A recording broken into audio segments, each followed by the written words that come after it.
German pilots laughed at the P-47 until its 8.50s spoke. April 8, 1943, 27,000 feet over Cannes, France.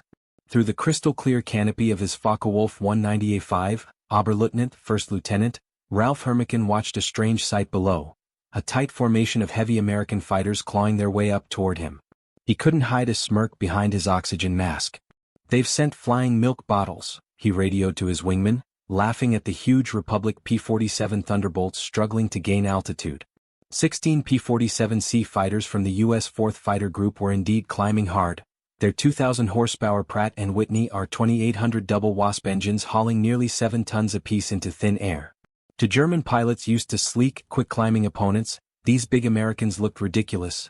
Barrel-shaped fuselages, greenhouse canopies, short-looking wings, and enormous propellers. What Hermican and the other Luftwaffe pilots circling like wolves didn't realize was that they were looking at the machine that would break the German fighter force. In 18 months, the milk bottles would go from a joke to a nightmare. The reason?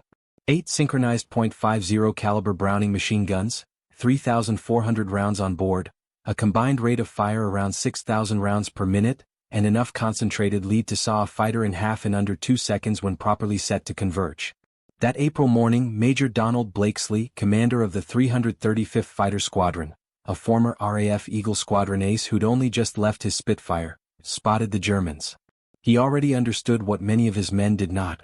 To live in a P-47, you had to fight differently. The Thunderbolt wasn't designed to win pretty turning duels. It was built to hit like a hammer, at high altitude, at high speed, with overwhelming firepower. A dinosaur that rewrote the rulebook.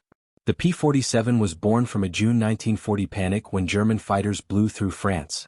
Alexander Kartveli, Republic's Georgian-born chief designer, was asked for a high-altitude interceptor to match the best the Luftwaffe had. What he delivered wasn't a featherweight-turned fighter, it was a monster with brains. "It will be a dinosaur," Kartveli told his team, "but with good proportions." The XP-47B flew May 6, 1941, and shocked everyone. Empty, it weighed nearly 10,000 pounds, about 65% heavier than its predecessor. A giant turbo-supercharger ran through the rear fuselage like plumbing in a submarine, giving the plane a pregnant look. Test pilots asked, half-joking, "Does this thing really fly?" It did, and at altitude it flew like nothing else. The R-2800 could hold full power at 27,000 feet, where many opponents could barely breathe. The exhaust-driven turbo gave sea-level punch in the stratosphere, where ordinary superchargers faded. At first, even U.S. pilots hated it. Under Colonel Hubert "Hub" Zenke, the 56th Fighter Group lost men and airplanes in training, ground loops, torque rolls, and terrifying dives that hit compressibility, the controls stiffening as shock waves formed on the wings. But those who mastered it discovered something new. It was like strapping yourself to a locomotive, remembered Lieutenant Robert S. Johnson of Oklahoma, later a 27 victory ace. You didn't fly it, you aimed it. Early fights, proof for the mockers. In April, May 1943, the P-47 seemed to confirm German prejudice. It couldn't outturn a Focke-Wulf 190, couldn't outclimb a Messerschmitt Bf 109 at medium heights, and felt clumsy in classic dogfights. German units quickly worked out tactics. Attack from below, forced turning fights, punished the big American in the vertical where it was sluggish early in a climb. Hauptmann Joseph Pips Priller of Jagerschwader 26 jeered after his first look. "It flies like a truck, turns like a freight train, climbs like a pregnant cow." U.S. losses were painful in the first weeks. RAF observers even joked that the best escape maneuver in a P-47 was to unstrap and run around inside the roomy cockpit. But the German intel office missed two things. The P-47 soaked up punishment. One Thunderbolt came home on May 4 with 21 cannon hits and over 100 machine gun strikes. A liquid-cooled fighter would have died after the first cuts to its radiator. The radial R-2800 just kept grinding. When a P-47 got guns on target, airplanes didn't just fall, they came apart. 8 Brownings converged into a tight kill zone. And unlike cannon with tiny ammo counts, the P-47's guns could fire over 30 seconds, an eternity in air combat. Johnson's impossible return, June 26, 1943. The turning point in attitudes began over L'Isle-la-Forêt/Abbeville on June 26, 1943. Lieutenant Robert S. Johnson of the 61st FS was bounced by JG-26, 16 FW-190s led by Hauptmann Wilhelm Ferdinand Watz Galland, brother of Adolf Galland. Johnson's P-47 was savagely hit. Canopy shattered, hydraulics sprayed the cockpit, a cowling torn open, fire behind the panel, and shrapnel in his face and leg. He tried to bail out. The canopy was jammed by a 20mm burst in the rail. Trapped at 27,000 feet in what should have been a dying airplane, he leveled off and pointed at England blind through oil. Then it got worse. A lone FW-190 slid in behind him and emptied its cannons and machine guns into the Thunderbolt. Everything the German had went into Johnson's wreck. Still it flew. The German pilot finally pulled alongside, stared wide-eyed at the bullet-riddled P-47, saluted and left, likely out of ammo. Johnson bellied in at Manston. Ground crews stopped counting holes at 200. 3 of 4 main fuselage longerons were shot through. The engine had taken direct hits. A cannon shell had burst inches from his head. Yet the airplane brought him home. U.S. engineers realized they'd underestimated their own machine. German intelligence at first refused to believe the reports, until multiple pilots confirmed the Thunderbolt could take everything and still fly. The new playbook: boom, zoom, and erase. By July 1943, U.S. pilots were learning the right way to fight a P-47. Zenke hammered a simple rule: don't turn with them. Don't low climb with them. Use your weight. Use your power. Use your guns. In a dive, a Thunderbolt was a falling anvil. From 30,000 feet it could hit 550 miles per hour, faster than German fighters could safely attain. That speed converted into a zoom climb the enemy couldn't match. Captain Walker Bud Mahurin led the way with what pilots nicknamed the Thunderbolt turkey shoot. Climb high, roll inverted, dive like a meteor, fire a short, devastating burst, then climb back out before anyone could answer.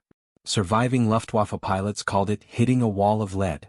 The lesson was hammered home during the Schweinfurt-Regensburg shuttle mission on August 17, 1943, the deepest bomber strike so far.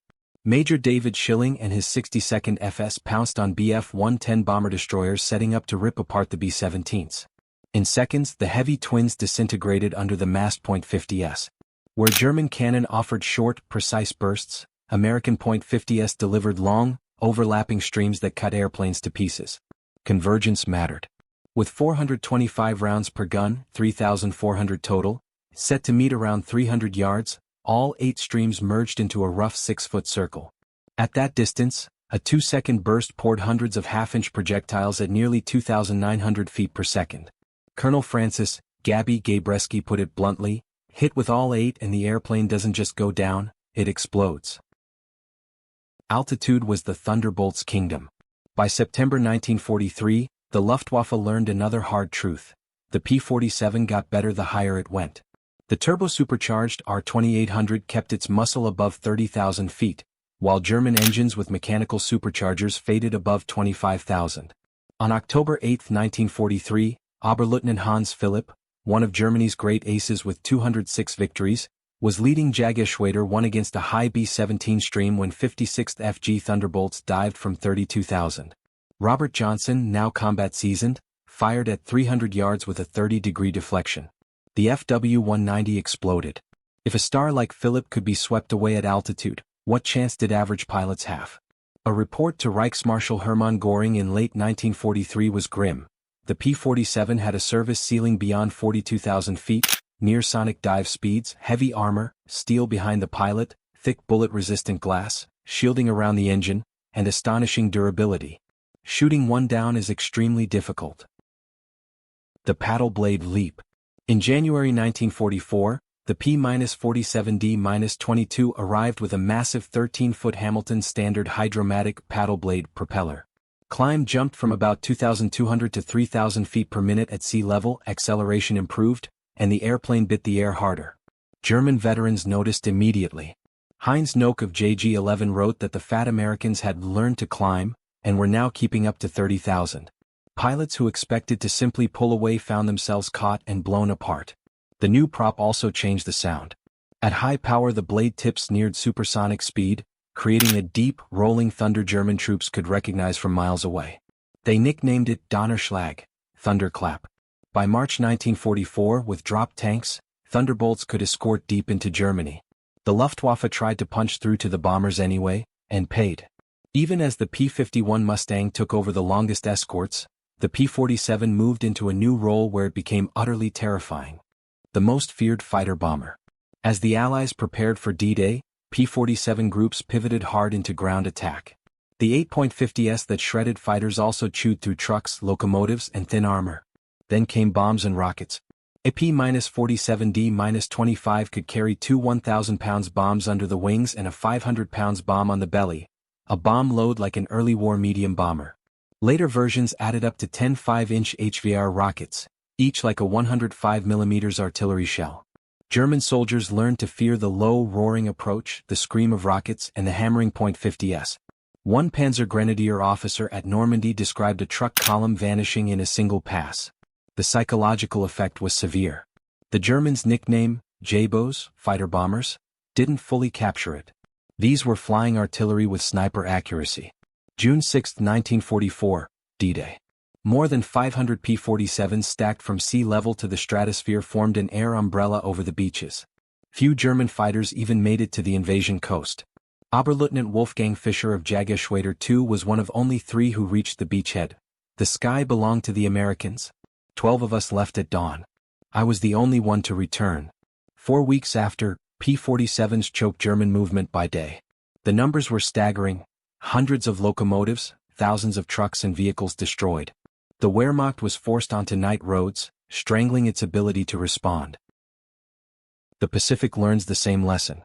At the same time, the P-47 was proving itself in the Pacific. The 348 Fighter Group discovered the Thunderbolt's range, toughness, and firepower fit the theater perfectly. Colonel Neil Kirby famously attacked a huge Japanese formation over Wewak on October 11, 1943, shooting down 6 in one mission and earning the Medal of Honor. Japanese ace Saburo Sakai later wrote, "We called them monsters. I put many 20mm rounds into one and watched it fly away. Their return fire tore planes apart." The P-47N, with big wet wings carrying extra fuel, pushed range to over 2,300 miles, escorting B-29s toward Japan. Even jets could be caught. On November 27, 1944, Lieutenant Colonel John C. Meyer, one of America's great fighter leaders, nailed a Me-262 by using a high-altitude dive to build speed and then opening fire at about 400 yards. The jet came apart under the .50s. Late-war P-47M variants, with water methanol injection boosting the R-2800 toward 2,800 horsepower, could hit 470 miles per hour at altitude, fast enough to intercept V-1s and ambush jets during vulnerable phases. Major George Bostwick of the 63rd FS downed 2 Me-262s in March 1945, stressing the same lesson. They're faster, but they can't take punishment. One good burst and they come apart like paper. Quantity, quality, and speed of replacement. The Luftwaffe's last gamble, Operation Bodenplatte on January 1, 1945, hit Allied airfields hard. At Y-34, Metz, German strikes burned 22 Thunderbolts on the ground. A captured German pilot taunted at the U.S. command post, pointing at the flames. "What do you think of that?" Major George Brookings pointed to crews already clearing wrecks and grading pads. "By tomorrow we'll have 40 new ones. How long to replace your pilots?" Within 48 hours, the line was refilled with factory-fresh P-47D-40s ferried from England. Luftwaffe losses that day: over 270 aircraft and 200-plus pilots, irreplaceable veterans. The Americans replaced their losses in a week. Behind that resilience was staggering production. 15,683 P-47s were built, more than any other U.S. fighter. At peak, Republic's Farmingdale plant completed 1 Thunderbolt per hour, while Evansville, Indiana turned out 500 a month. Each airplane needed 65,000 parts, 8 miles of wiring, and an engine with 2,400 precision components, yet American factories, staffed largely by newly trained workers, many women, met and exceeded wartime standards. Ammo output was just as shocking. A P-47 sortie burned through 3,400 rounds. By mid-1944, U.S. plants were shipping tens of millions of .50 caliber rounds monthly. Fuel? The 9th Air Force alone was drinking over 25 million gallons a month by late 1944. Training told the same story. By 1944, the U.S. graduated around 30,000 pilots a year. A new P-47 pilot often had 400-plus hours, including advanced fighter time and live-fire gunnery. Late-war German pilots sometimes reached combat with under 100 hours total. The difference showed. From mockery to fear, documented in German files. German assessments captured in 1945 show the full reversal. April 1943, large, unmaneuverable, minimal threat except in dives. December 1943, exceptional at high altitude, strong structure, growing firepower, significant threat above 25,000 feet. June 1944, dominant fighter bomber, devastating firepower, extremely hard to shoot down, critical threat at all altitudes. March 1945, best fighter bomber of the war, unmatched mix of durability, performance and pilot quality, direct engagements unsustainable.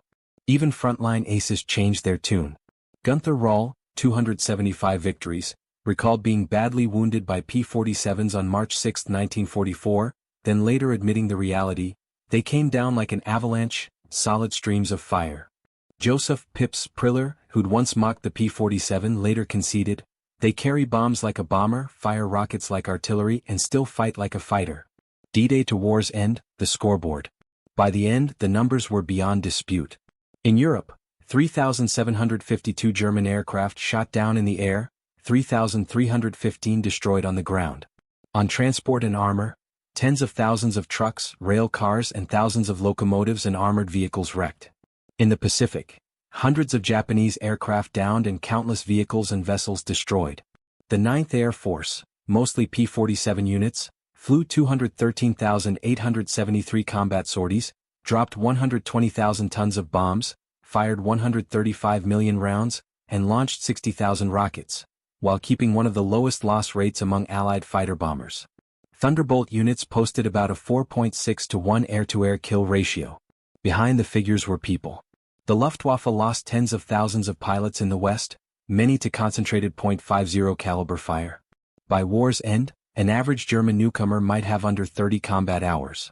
The average P-47 pilot had 200 plus. Why the .50s worked? Some still argue the P-47 won by quantity, not quality, that German cannon were superior. Gun camera analysis told a different story. Yes, a 20mm shell hit hard, but ammo was limited and aim had to be perfect.